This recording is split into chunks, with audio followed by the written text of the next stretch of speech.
So if you were launching a fast channel right now, what sort of criteria do you think you would have to meet in order to get to the point where a fast channel was launch worthy, to so to speak? I would think two things. One, you'd have to focus on the device relationships, right? I mean, you're not going to, that market in itself is so fragmented with the Roku, Amazon, Samsung, Vizio, Sony, right? And it's going to be really hard to get market share when you are only on one or two devices. So that's got to be one of the most important things. And the second is what's different, what's niche, right? I mean, you look at some of these apps today, like we noted, right? There is the Samsung Pluses, and there's the Plutos, and there's the Zumos, and there's Tubi, and they have a lot of content, and they share a lot of content too, which is important.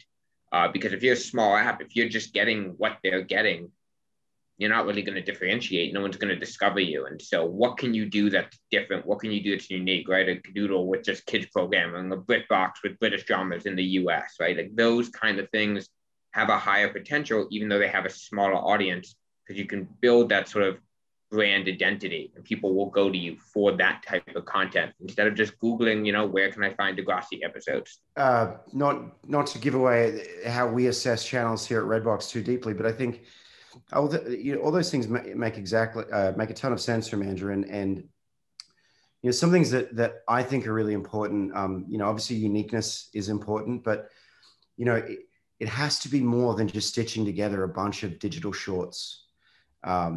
There are some companies that do a really, really great job of that, and they're very thoughtful, curated. Jukin Media is a really successful business in that space, and they almost have programming as a consequence of their brands, like Fail Army or People Are Awesome, but they also curate it really, really well.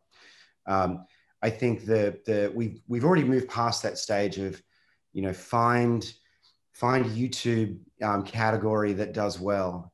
License a bunch of content, aggregate it, and make it like the Uber gaming channel for fast channels. I mean, let's face it, the kids that watch that programming are watching it on YouTube.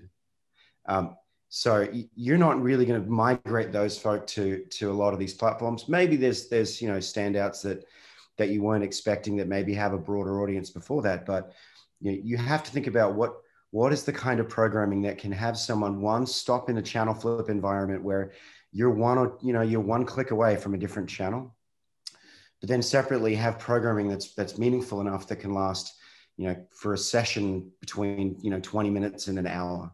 And anytime you're creating what I would call like opportunities to change channel, you're actually losing some of the momentum that you might be gaining. And digital shorts is one of those areas that I think, the more and more data that we see, it tells us that, it's less about that and more about long form television and film in the long term.